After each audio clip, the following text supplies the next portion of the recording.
Classically Greek. I hope they ever be classically Greek. Professor Andreu, we are ready for you. Waiting for no Greek slang, okay? I need to find something about hair.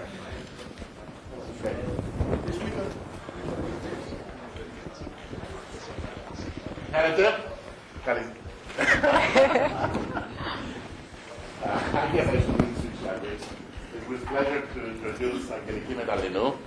Angeliki got her undergraduate degree from the National Technical University of Athens. This is the best university in Greece, and electrical engineering. Yes. And now she's at the University of Southern California, and she's interested in what the general field of affective signal processing, which is really how you can extract through signal processing and computational methods the emotional state of individuals, humans or not. So she's going to talk about that now.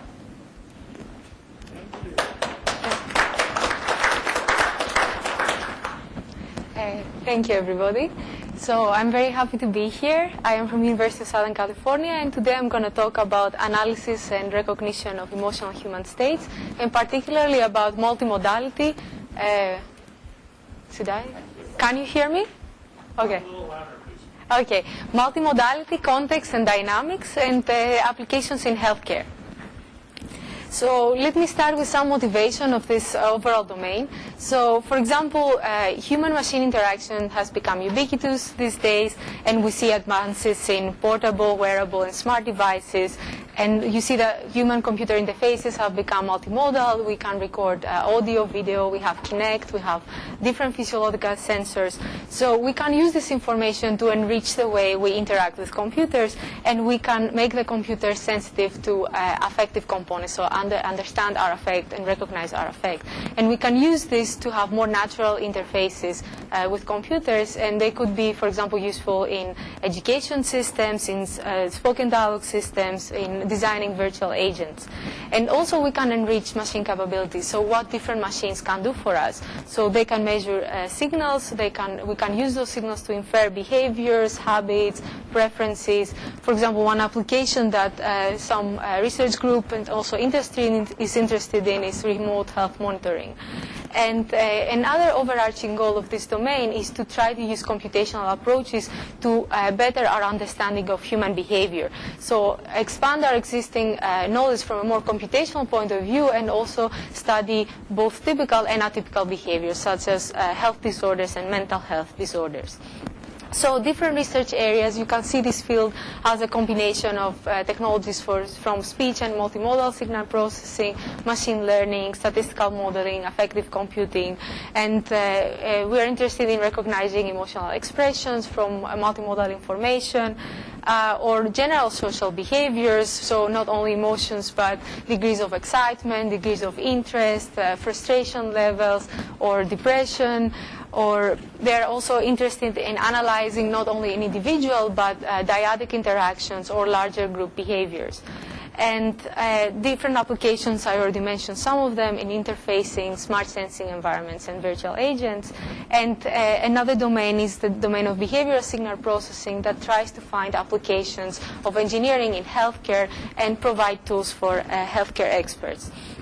So just before I go to the main part of my talk, because this is a new domain, let me show some background and introduce some of the definitions that we use in this field.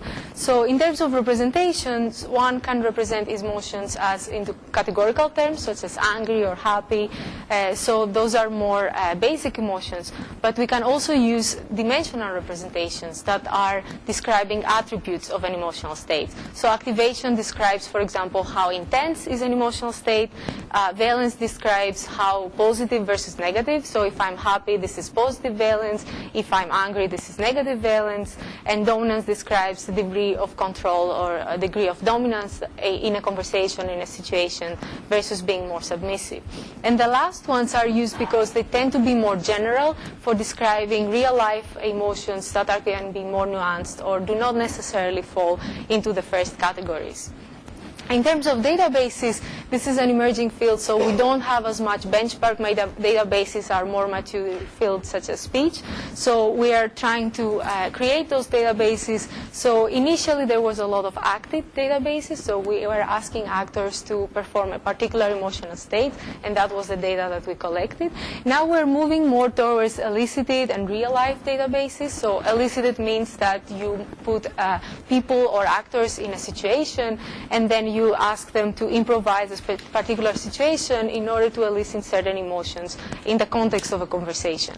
And real life could be data from real life situations. And I'm going to describe work on both elicited and real life. And these databases tend to be more and more multimodal because of the realization that we are expressing our emotions through these various different signals, and those signals could carry complementary, supplementary, or even conflicting information. So we need to integrate information from those signals. So overall, this research area tries to computationally model and analyze some subjective behaviors, and also tries to learn from domain experts, bring in knowledge from domain experts in psychology, but also bring back to the psychology a more computational perspective on some knowledge that we will gain.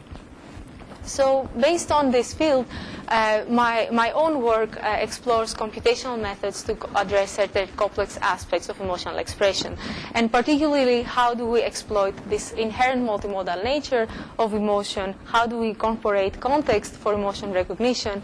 And how do we model continuous emotional states? So how do we use this idea that emotion is not static but can evolve through the course of time and continuously try to track it?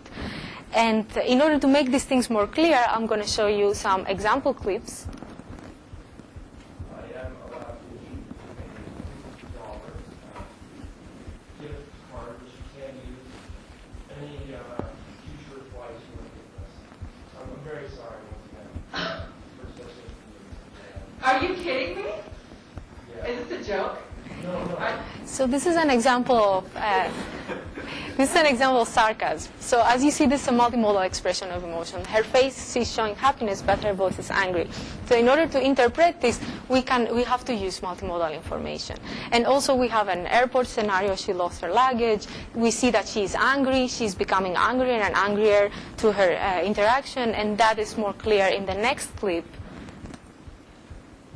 You're kidding me. This is a joke. I'm really sorry. Do you have any idea? $50? That's supposed to replace everything that I have? So we see her emotion really evolves through the time. She's becoming more and more intense, and that is some of the attributes that we want to capture, this flow of emotional states. That happens a lot in real situations. So, and the last part of my talk will talk about some computational approaches that we can use for autism research. So in terms of more higher level view, I see my work as trying to discover some context and some structure in these different affective signals, and to use this for recognizing human states, but also to help understanding, bringing back some knowledge about human behaviors and deriving analytics that could be useful, for example, for healthcare. And this work draws ideas from domains such as speech processing or machine learning, but also from domains such as psychology, behavioral sciences. So I'm listing here some examples. So for example, in the idea of context and emotion, it is shown that our interpretation of an emotional observation depends on context, such as past observations, that helps us disambiguate it. Moving on to the main part, this is an outline of my talk. First, I'm going to talk about context-sensitive multimodal systems, then continuous emotional state estimation, and here we're focusing on body language, and finally, on analysis of emotional facial expressions of kids with autism spectrum disorders.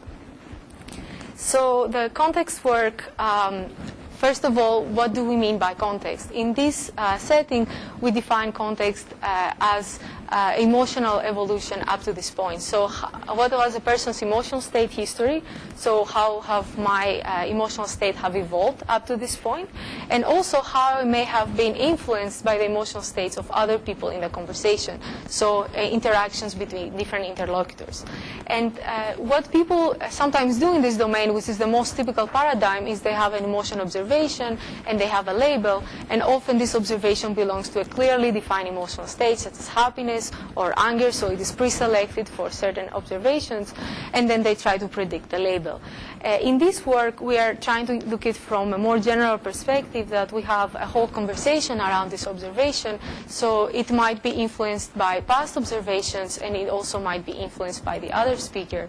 And also, these observations do not have to be very well-defined emotions, so they can be, for example, more nuanced or more general, because in real-life situations, these are the emotions that happen. So for this work, we use representations that are more generic, so we use descriptions of activation, so level of intensity or valence, in order to process these situations. And also this idea of influence and of context is basically implying a hypothesis that there is a structure in the way that emotional states typically evolve, and we want to understand what kind of structure is there and exploit it for emotion recognition.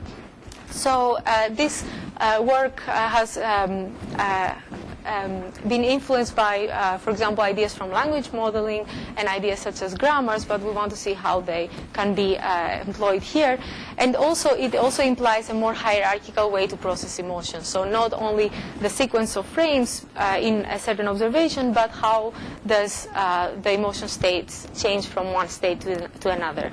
And another challenge here is that we want to process all the inputs that we have in our system and not just some pre-selected observations. So the data that we use is the USC mockup database. It contains emotions that are elicited in a context of a situation, such as the example that I showed initially.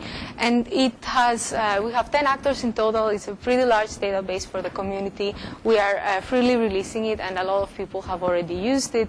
And it contains detailed motion capture information from the face, head motion. It also contains microphone speech. And it contains annotations of each utterance in the conversation in terms of their emotional attributes, in terms of angry or happy, but also dimensional labels. So the first thing we try to see is what kind of structure there is in typical evolution. So if we think of a conversation as a sequence of utterances, and each utterance has an emotional label associated with it, then if we assume a simple form like a Markov chain, then we can compute transition probabilities from one state to the other and see how these transitions change. And one could also think of higher order chains, such as second order, or even non-Markov extensions, so use a neural network to process the sequence. If we just use simple transition probabilities, though, even with that, we can see differences in the way that emotional states evolve. So for activation, we see that extreme activation states tend to be more transient and transition back to medium activation. Well, for valence, we see that valence states tend to be more longer lasting. So if we are in a particular valence state, we tend to transition to the same one. And is that a question?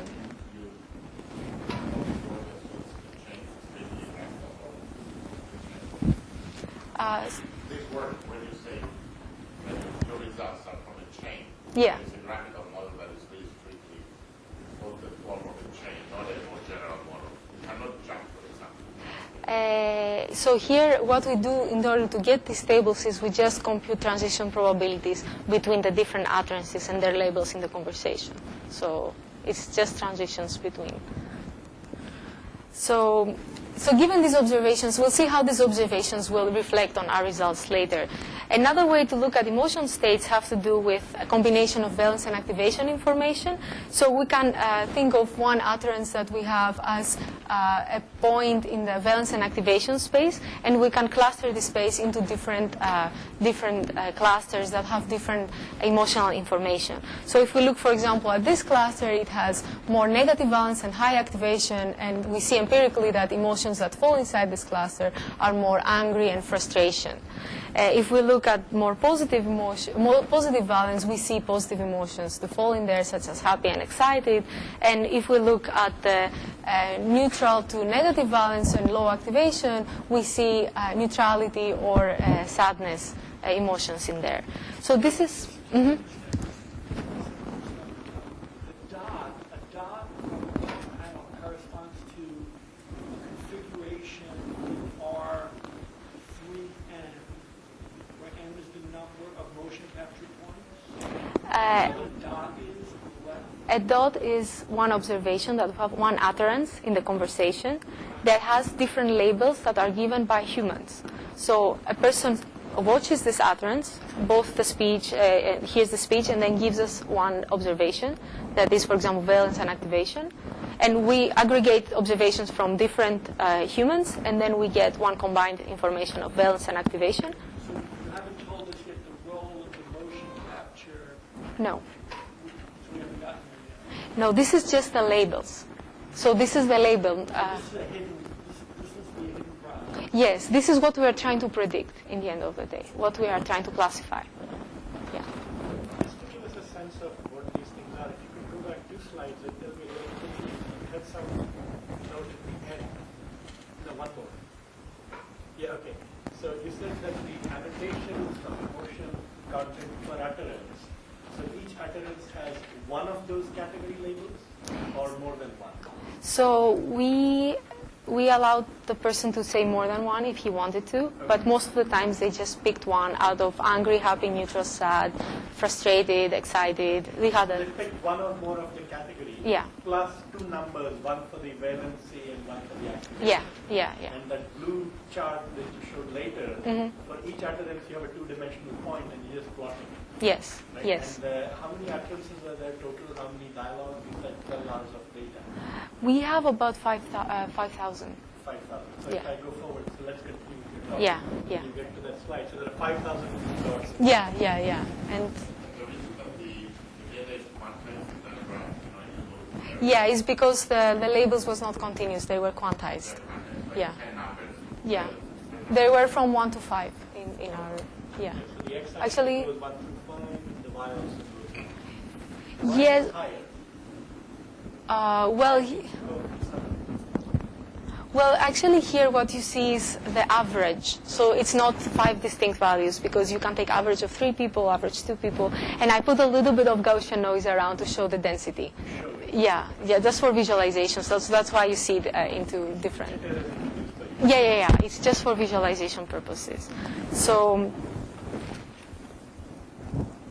okay, so... and one thing that I wanted to point that I wanted to make here is that we make these connections in order to interpret in terms of their categorical emotional content, these data-driven clusters that we derive that have a combination of valence and activation, and we see again how their typical transitions change. So if I am in a certain emotional state, I stay in the same one, or if I am in C1, for example, I can transition to C3 that has variable activation, but it's very unlikely that I'm going to go between states of opposing valence, like C1 and C2.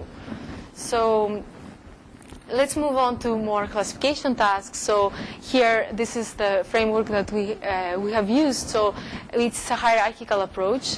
So at the lower level, we want to model the sequence of different frames of different observations, like the frames of speech or the frames of motion capture within one utterance. And one utterance belongs to just one emotional state. That's what we assume. And at the higher level, we want to model how the utterance transition between one another. So it has a lot of relations with language modeling in speech. So one approach is to train dynamic models such as hidden Markov models and then score the input utterance into each hidden Markov model that represents one emotional state. And then we have an utterance level feature of log likelihoods. And then we have one utterance for each, one of these features for each utterance. And at the higher level, we are doing Viterbi decoding to see what is the most likely state of emotional states over the whole conversation. So this just assumes a Markov chain here. And if we want, another approach that we tried is instead of training dynamic models is to use, for example, statistics of these features here to get an aggregate impression of the features and then extract useful, the most informative features from them and use at the higher level a more nonlinear approach. So use, for example, a neural network to process the sequence of observations. And we have tried different neural networks that I will describe more later. And we also have a combination of these dynamics here using HMMs with the neural network at a high level, so a hybrid approach. So looking at the HMM, we see that when we do viterbi decoding, we have to wait for the whole conversation to end in order to make an observation about the current state. So that is restrictive. So in order to relax this assumption, we do a sequential viterbi decoding. So we have smaller windows that we do the decoding, and that allows us to have a variable amount of context around the current observation, and also to measure what kind of context would we actually need. And it is encouraging to see that around 3 or 4 utterances around the observation work pretty well for this problem. In terms of neural networks, I will present here results about using short long-term memory neural networks that are an extension of recurrent neural networks to use more longer range dependencies. So those are designed for these longer range dependencies, and also they can learn more optimal amount of history. And if you use 2 layers of them, one going from left to right and the other going the opposite direction, you can have bidirectional information. So looking at some results, here I'm showing experiments, first of all, are organized in leave one speaker out cross validation, so they're speaker independent, and showing results with no context and with context in for valence activation and the 3 clusters that I showed in terms of F1. So F1 is a combination of precision and recall for this task. So if we see how, for example, voice and face work for valence, face is better, and that's a result that we know because face has a lot of valence information like a smile or a frown. Then we combine them using HMMs or coupled HMMs that gives us better information. And then when we add the context, we see that we have an improvement in performance. So all 3 methods seem to work well, and the highest accuracy is given by the neural network. But another observation here is the neural network seems to be less consistent between the different speakers in the database. And generally, speaker-specific characteristics are also very important in this case, and they are causing inconsistencies in the performance. So in terms of activation, we see a different pattern here. So first of all, voice is better here because vocal patterns such as intensity are very informative. But when we add the context part, we don't see any improvement in this case.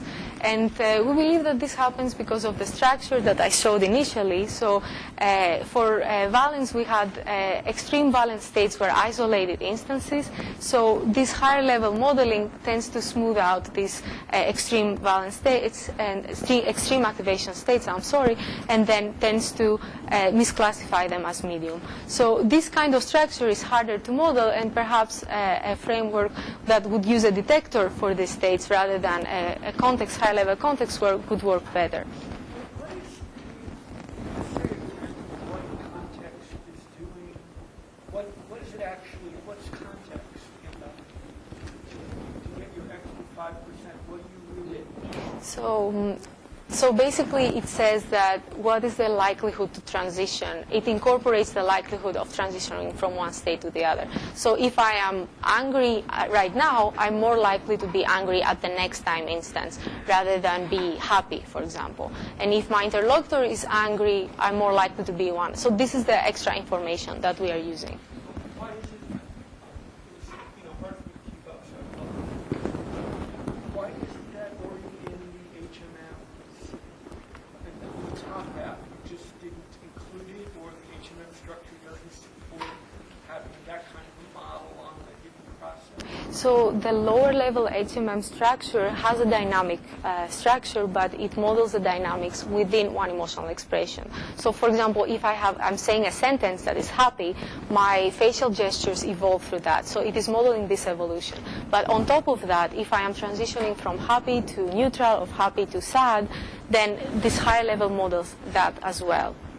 And what Mike is asking is if you want to think about the high-level model as a language model, which is probably what you said, I think, earlier. Then can't you fold the language model into your HMM structure and just, in other words, why do you have to think of it as a separate thing?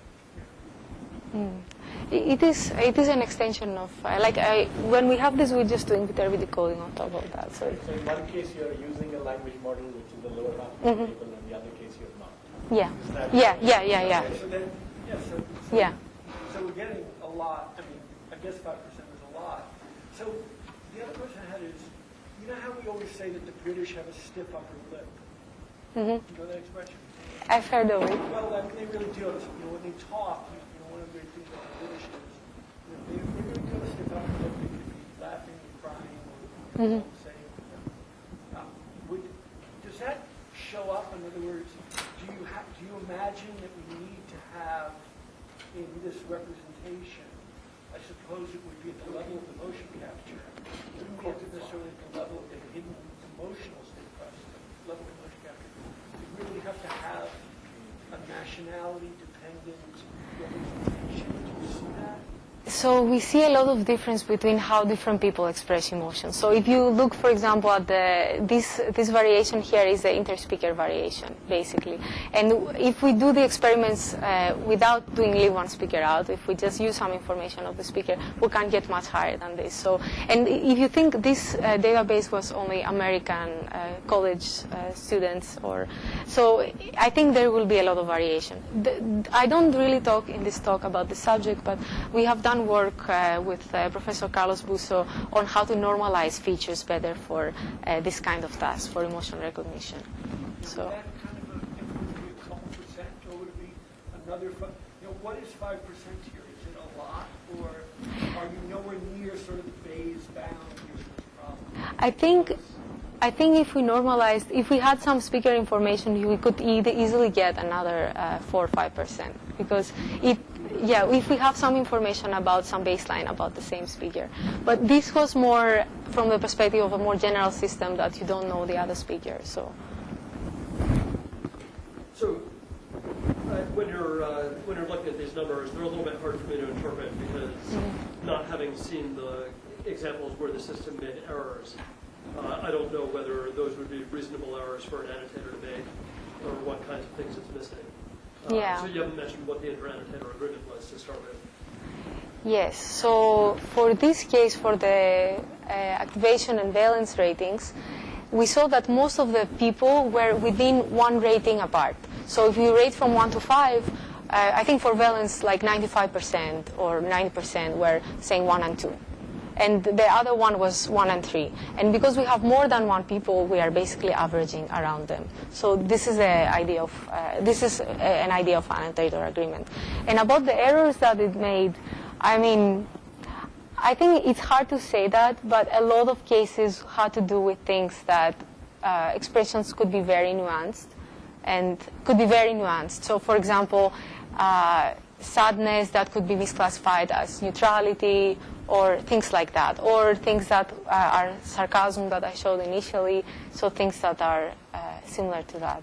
So did looking at the errors suggest any additional features, either in the voice or the face, that maybe would help you uncover those subtle distinctions?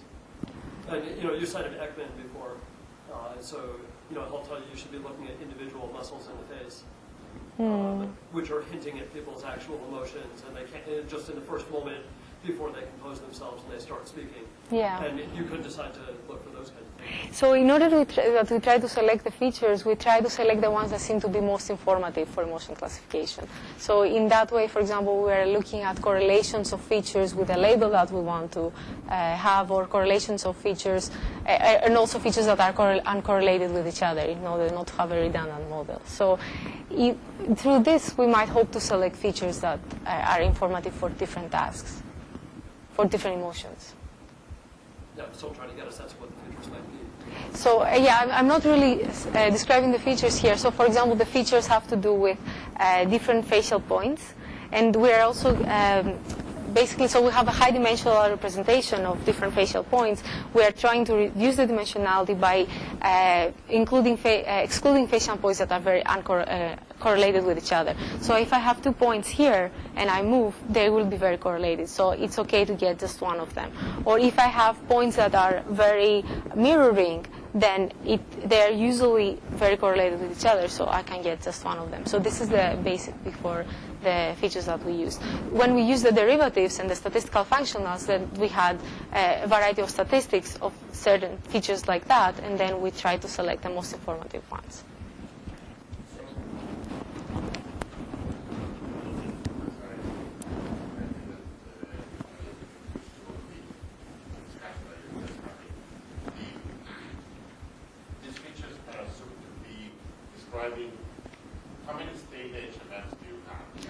So I have a 3-state HMM, and it's Literally three-state away. three states, and it's fully connected. Yeah, so we are assuming, we don't assume left to right. We assume general transitions within that. And so then these pictures must be steady state. I mean, you have for every emotion or whatever trying to extract, you assume there's a steady state. There's 3 steady states that you're transitioning from one to another. You're not really doing transient. I mean, you're not extracting transient. Well, but there's derivatives among the features. So if you had a Yeah, I'm using derivatives, yeah. so if you had a culture where you expressed anger by getting steadily softer or something. Right. Yeah. Okay, very good.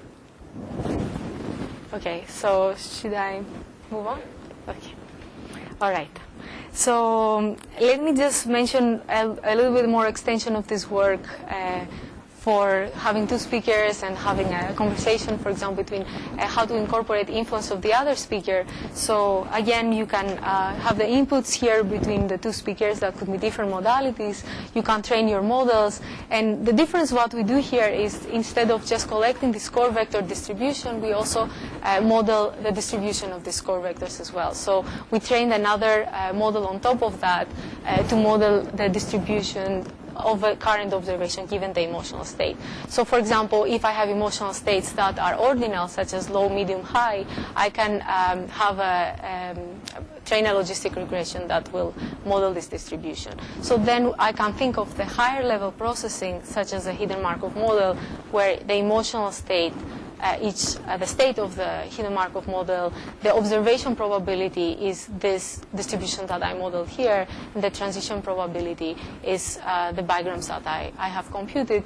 And this way I can model more flexibly the conversation, even between each speaker separately, but also during the dialogue. So for example, we found that using a higher order Markov chains for that will take information from both my previous state, but also the other person's previous state would work well. So just an overview that this allows us to consider interlocutor influence. We experimented with fusion at different levels of the system and trained the system discriminatively. So we tried to make a system that would be more applicable to a real-life situation, that you have continuous inputs to the system and you're trying to get a decision out. So in terms of future work, this is the last part. I would be interested to examine notions of context that are a bit more broad, such as, for example, what is the conversation topic, what are they talking about, and I think that could also help us to improve our performance. And this is a modality that we haven't considered yet. It's basically language. And now moving to the next part of this talk, I'm going to take a different view. So in the previous work, we are assuming that our emotional states are structured around conversations. So each utterance has an emotional label. But what if we have a more freestyle interaction of people in a room, and where don't assume that our unit now is the utterance?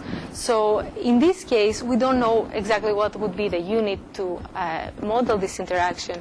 And for this case, we can also assume that the emotional state of the user may flow through the course of time or may change through the course of time. So when you have 2 people interacting in a room, they have multimodal information that is continuous between them, and their activation levels or their excitement levels can change and be a continuous variable through the course of time.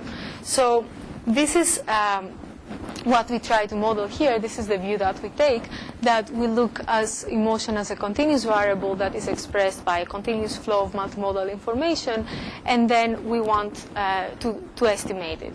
And this is in contrast with other work, for example, that look at certain units or look at an overall impression over a whole interaction. Here we want to have more detailed information. And this, of course, gives us a more flexible representation, but at the same time, it has challenges in terms of how do we annotate these emotional states, and we found that it was actually very hard for humans to do emotional annotation, and I can talk more about that if you like, and also how to make frameworks that estimate, say, their continuous emotions through time. And just to give you a perspective here, this seems to be an emerging direction in the field. About a couple of years ago, there were few people working on these representations. Now there have been, this year, workshops on this and a special issue on this that we participated. So another part of this work that I find interesting is the focus on body language. So body language has not been used as much in the emotion recognition community, but is a key modality. It's very informative. So we know that approaching or avoiding or touching or gestures, we know that they are very useful for recognizing emotions. Also, we know from psychology that body language is an indicator of dominance in a conversation, and also that there are works that also cite that body language can even be more discriminative than face for emotions. So here we try to look at body language in the context of dyadic interactions, and we are looking at emotions such as how is body language modulated to express emotion, and which body behaviors are more informative of different emotions, and we're looking at this from a dyadic interaction perspective. So not only how am I, what body language I am doing, but also how am I changing my body language with respect to the other person. So if I'm moving towards him or looking towards him, etc. The data that we have used is the USC Creative IT database. We collected it at USC. It's a dyadic and multimodal database and contains more freestyle dyadic theatrical improvisations. It has a very rich variety of emotions and multimodal manifestations, and I think it is rich for doing different types of analysis here. So not only emotion recognition, but we are currently working on many other things with this data. So we have full body motion capture, and we also have microphone speech. And we will release it very soon. We are organizing the data. So this is one example.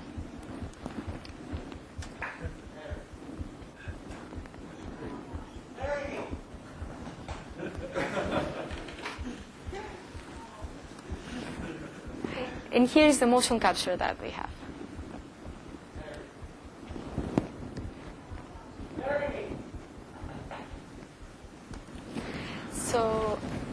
So this to give you an idea of the data. And now one challenge that we have is, given this data, how do we annotate emotional content? As you see, the interactions are very complex. And as I explained already before, that's why we use continuous annotations through time. And we annotate for each actor separately and for each recording for activation, balance, and dominance. And as we found, this is a very time-consuming and very challenging task for humans to do. I can say more about the challenges, but I'd rather move on quicker and just say that we had 7 experienced annotators to do this. We had through several iterations of designing the annotation, and in the end we had at least 3 people per recording. And just one example of how they might annotate, you can see here the interaction, and you will see here the annotations from 3 different people of activation of the male actor.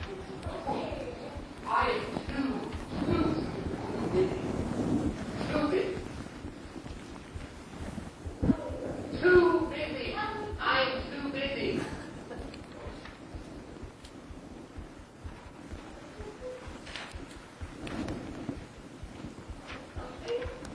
So as you see, the activation seems to drop for all 3 cases. So the 3 different lines are 3 different people who are doing a rating.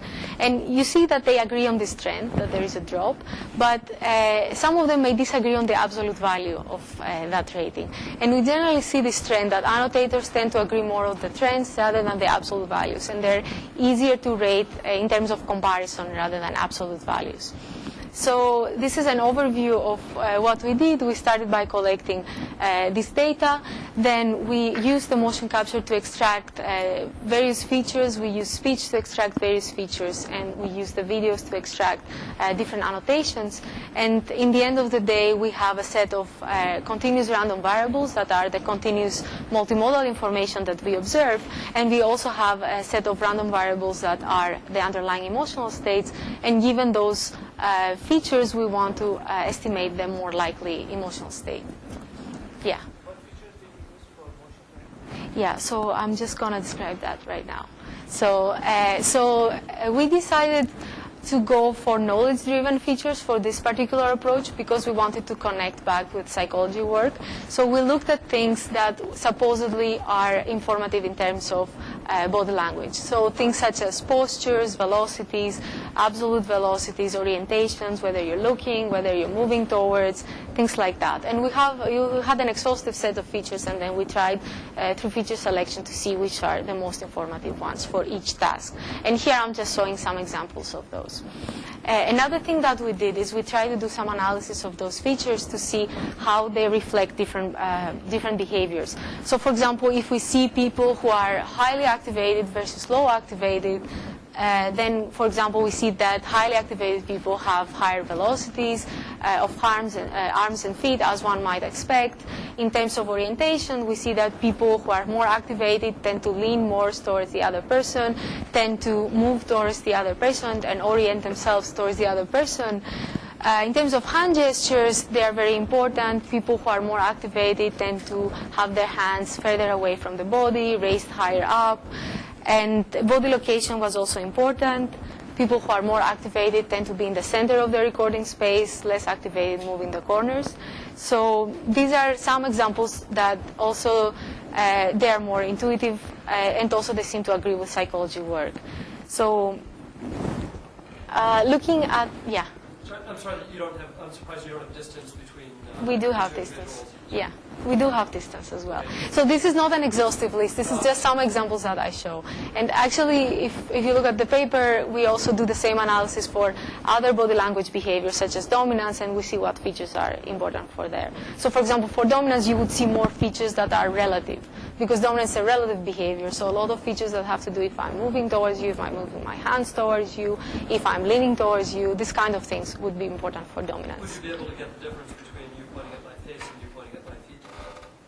With the data, with the information we have, yes, we can get that. Right, but do you have such features? I'm just curious. So we have features such as what is the location of your hand with respect to your body, and so the 3 coordinates. And also we have the location of the other person, so it contains that information, the combination. You're like pointing or something. Oh, the actual point, It's a particular gesture that you might pick up because it has a particular cultural meaning. Yeah, no, that we don't have because Face or something is very, assertive. we don't have that because we don't have the actual information in the fingers, right? Yeah, but actually, for example, for dominance, we found that an important feature was touching. So people who tended to be more dominant tend to try to touch the other person or be very close to him. And people who are more submissive tend to do the opposite, like move away. So, Let me ask about the body location. Isn't it more feature of that movie or the corpora than of the people? You mean if it is specific to the corpora? Yeah, because you know the human doesn't get more agitated or activated if he moves, to left or to right. I think more this has to do with whether you are in the center of a place or towards the corners. And I think that also has been found as an observation in psychology, that people who want to be center there seem to be more active in what they...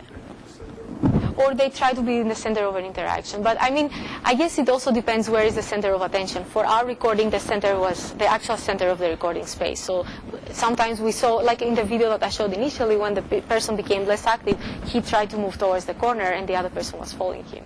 So... All right, so I think I'll try to move a little bit faster through this. So the tracking that we do is basically trying to derive a mapping between the continuous observations that we have and the underlying emotional states. And this is an idea that has been used, for example, for things such as a mapping between articulation and speech acoustics.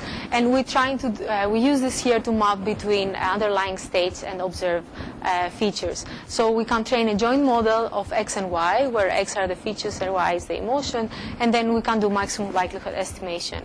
In order to incorporate dynamic information, so the idea that these variables are smoothly evolving, then we can add higher order derivatives in these features, and we can basically estimate their statistics, the behavior of the derivatives. So again, we can do maximum likelihood estimation. We're assuming a Gaussian mixture model in our modeling, and that means the conditional is also a Gaussian mixture model. and we can solve this via expectation maximization. So this is the more core algorithm that we use. And on top of that, we have to incorporate the fact that for our data, we have a variable amount of information, so people are not always speaking. They might be just moving around. So we compute different mappings according to the information that we have, and we use them appropriately. Another thing has to do with the resolution at which we choose to do the tracking. So we have very detailed information at each frame level, but for this case, because emotions are more slowly varying, we see that this level of accuracy may not be necessary. So we do the tracking at larger windows, so windows of 3 seconds with 2 seconds overlap, and we assume that the emotional state is the average over that window, while our features could be a more rich set of functions of our raw features of that window. So we have a more higher level information there. And I just showing here that this code, I have released it, and we are preparing the data for release as well. So as a baseline, we use neural networks that are trained for regression. And we use this particular one because it has been shown in a parallel work that it works well for the problem. So we decide to use it as a baseline to compare with existing work. And so our results, I'm going to go very fast here and just say that the first thing we need to notice is the annotation correlations. So we see that they're actually around 0.6, and that shows the difficulty of the task. So if you ask basically 2 people to do the annotation for the same recording, that's on average how correlated they will be. So this is something that will limit our performance. When we try to do the activation, we get around 0.5 with what we are proposing, and we see that for the other attributes, it is even harder than that. So dominance is less, and for valence, we're not doing well either. So, but when we add speech for activation, we are around 0.6. So this is encouraging, since we are reaching basically what humans can do for this task. And again, we are better than our baseline. For dominance, we have moderate results, so it helps to add speech on top of that, but there's still room for improvement. And for valence, we are still low. So the reason why valence doesn't work that well, it's again a working hypothesis we have, but we think that valence could be something that is at a higher level. So we might need to use higher level features, or features that are summative over the interaction in order to capture this attribute. Some ongoing work that we do has to do with body language analysis and generation. So we want to use this database to have also generate full body virtual agents. And there we are looking at aspects such as how do different people influence each other in terms of their body language, in cases that they are friendly with each other or in cases that they're unfriendly with each other, and how can we use this information to generate effective agents that may be friendly or may be unfriendly, or in this case. We also want to work more towards saliency detection. So if we have these continuous estimates, then we can pinpoint the parts that you have an abrupt change and look at what is happening in these points, what events are going on. And I think this framework could be also useful for more other attributes, such as the level of frustration of a user while he's interacting with a machine, or the level of interest, or etc. So this is the last part of my talk, that I'm going to talk about applications in healthcare. It's more an ongoing work, so I'll try to be brief. And so let me just start with some motivating facts about autism. It's a condition that affects 1 in 88 children in the US, and it's characterized by a variety of symptoms, including difficulties in social communication and reciprocity, repetitive or stereotype behavior, and it's actually a very complex condition. And there is interest to see what technology can do for autism spectrum disorders. So the work that I will describe here falls more in the first part, to try to understand certain patterns of communication, of expressions of those subjects. And I just want to mention that one challenge with this project was that it is such a complex condition that we want to figure out how to pose the problem in a way that it won't oversimplify it, but it will provide some meaningful information back to the psychologists. So the work that you see here is more geared towards analysis, towards visualization, towards understanding, rather than trying to classify, because we are quite far from that yet.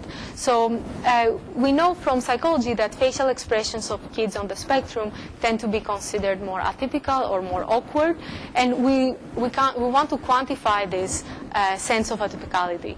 So we will use statistical techniques and motion capture to do that in the hope to get some quantitative insights.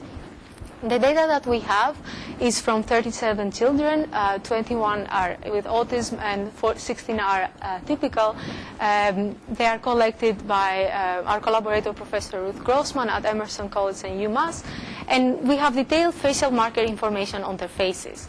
They do facial mimicry tasks. What that means is they watch one video and then they have to imitate it. So for example, they watch this video,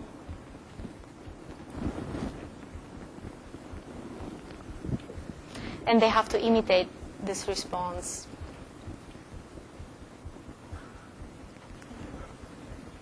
Or this response.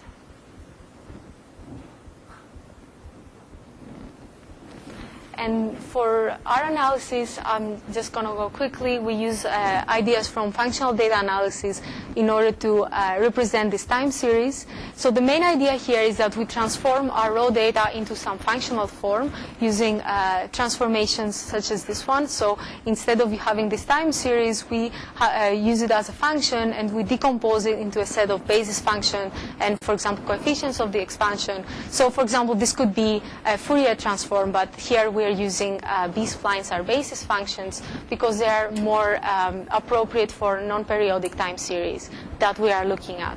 And this will allow us to do some smoothing over the low-level these features, but also better calculation of properties that we need, such as higher-order derivatives or FPCA analysis that I will describe later.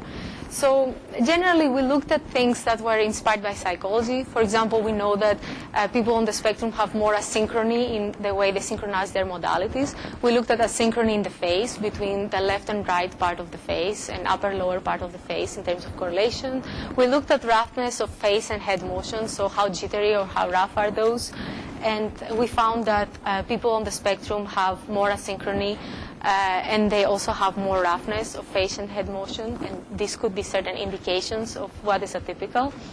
In terms, another line of work has to do with analysis of particular expressions and how they are realized differently by different children.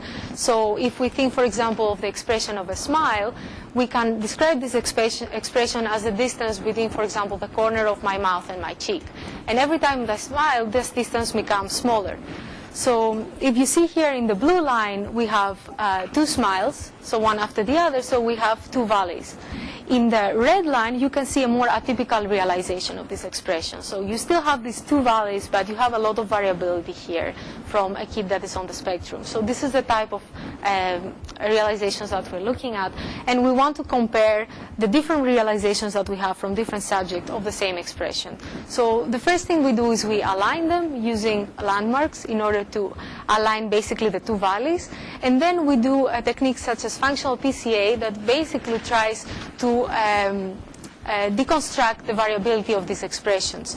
So it takes as input some curves, and then it calculates eigenfunctions instead of eigenvectors that basically are a decomposition of the input curves into an orthonormal basis system that will maximize the data variance.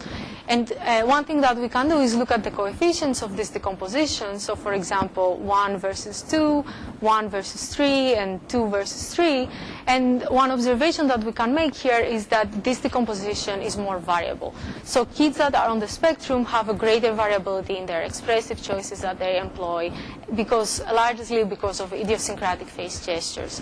So that agrees also with psychology work that tells us that people on the spectrum have a large variability of their symptoms and of their behaviors. So this is just some examples of the work that we are doing. This is still ongoing work, but we are hoping to bring you insights into the autism domain. Other directions that I would like to follow have to do with analysis by synthesis. So I would like to use some of this data for facial animation and for showing differences between typical and atypical expressions, and perhaps transforming from one expression to the other. That could even have pedagogical purposes for kids that could be on the spectrum, like an assessment, for example, facial expressions. And generally, we want to provide tools for autism researchers. So some other parallel directions, one I already mentioned, is about normalizing features to account for interspeaker variability in emotional expressions. This is joint work with Professor Busso.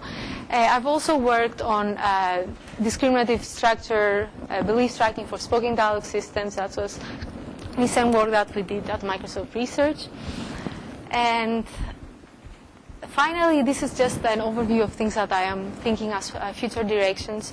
It's in terms of affective computing and continuing the work that I did on analysis and modeling emotional expressions, in terms of extending this in dyadic interaction and larger groups of people, in terms of spoken and multimodal interfaces, for example, looking at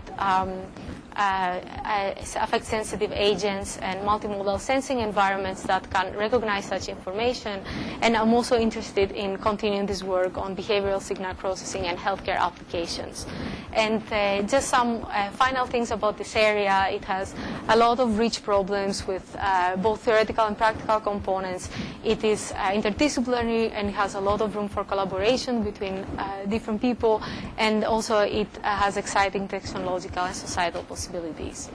So this is the end. Thank you very much for your attention.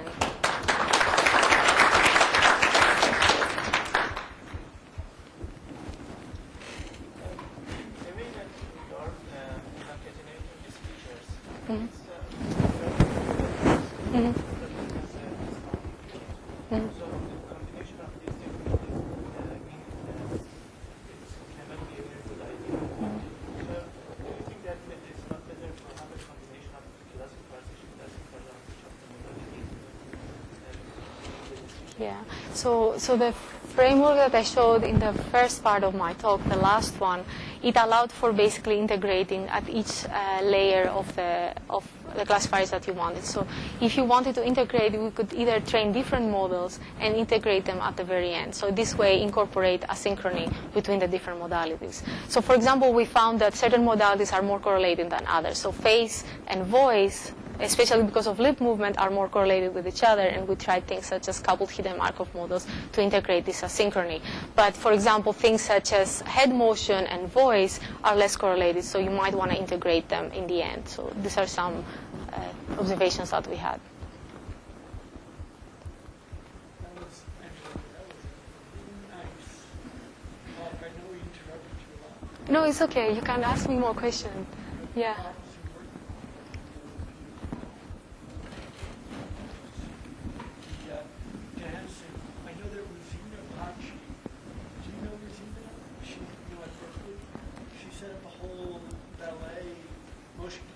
Okay. Yeah. Thank you. Yeah, I'm very excited about Kinect these days because I think a lot of these things that we did, when we did this, we didn't have Kinect, but now we can redo it, and I think we can get rid of some of the constraints of the motion capture that poses. You know, there's a world, sort of one of the best groups in autism is right here at Hopkins. Autism speaks really slow. Okay. Yeah. How did you get connected to all these, you know, the collaborator in Texas and the collaborator in Massachusetts? How does that happen? So that's through my advisor. So Professor Sri is, so we have a collaborative grant with different universities that's called Expeditions in Computing. So that one is between like UIUC and Georgia Tech and MIT that we're looking at these problems. And but this particular work, Professor Grossman directly contacted us because she had the motion capture data, but they didn't really know how to process them, so they needed our help. So that's how we got involved in that one.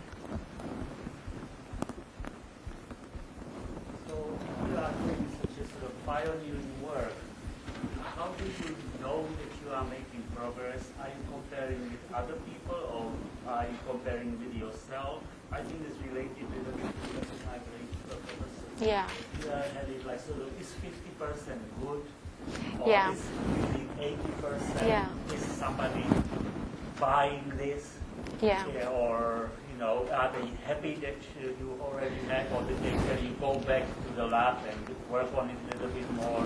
I'm not in this field, so I'm really curious. So- how do you evaluate yourself? So that's related to the thing that I mentioned initially, that there are no benchmark databases yet for this task, and there is something that we are trying to get out. So in order to evaluate, for example, what I am doing, I tried to look at what people are in the field doing and implement this for our database. Because for this database, I didn't have numbers of people looking at all the sequences. Even when we released the database, what people usually did is they took the observations that were belonging to specific categorical labels, such as angry, happy, and they did 4-way classification or 5-way classification. So I couldn't really compare, because I think that time no one had done that. But then I looked at the most common techniques that they used, and I didn't use all of them here, but for example, SVMs or hidden Markov models, and then implement on top of that this. So for the second work, I used as a baseline something that was proposed for that problem. So I wanted to find a way to compare with what other people are doing. So that's why I chose that baseline, for example. I think there, so most often you are comparing, if you are telling us how accurately you do things, to some data which were provided by human agents, right? Yeah. And, we have the same problem with speech recognition. How do I know that what I'm getting is actually in some ways meaningful? How do I know that emulate what the human ever thought that was good is the best thing? Or is it, maybe I'm asking, are there some already applications for this that I can go and buy it in Radio Shack? Or not? For recognizing emotion state. I think... or is it still too much in the lab? Okay, so the first thing you asked had to do with annotation. So I think one thing that we can try to do is take, for example, look at the evaluator agreement, or take a subset of the evaluators that agree. Or, for example, there's a lot of work going into, for example, crowdsourcing. This seems to be interesting to just use a lot of people to get a variety of annotations and then try to select the ones that seem more reliable. And we are trying to move to that direction as well for these databases. So the second part, to use it in real-life applications, I think it hasn't been done yet. But I think it is, because there are a lot of groups working on this, I think we are very close to doing so.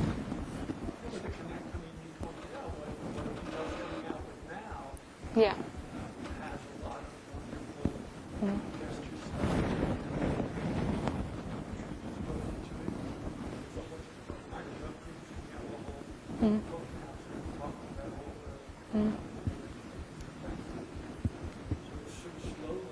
Yeah. From that point of view, I guess there's a question about whether you should be building on top of that stuff.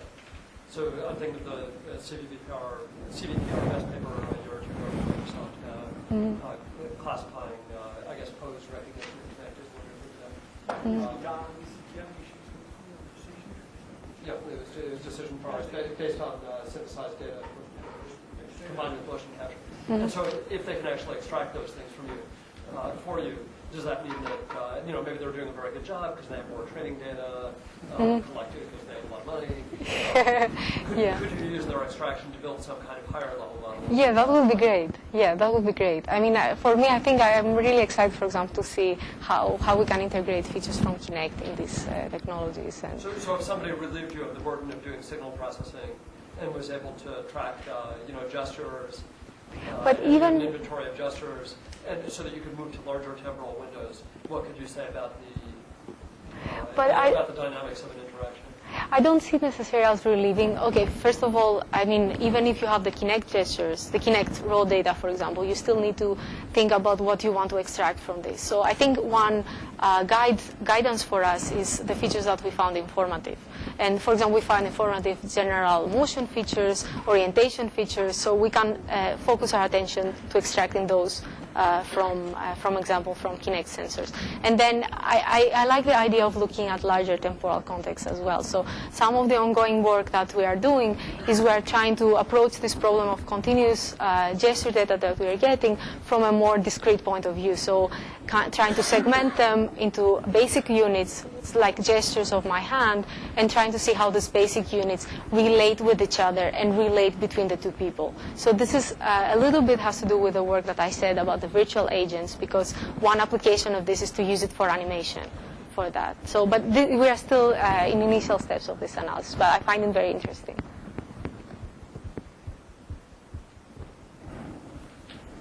Yes. I think I'm the chair of the wrap over, so I think that's the gospel speakers that perhaps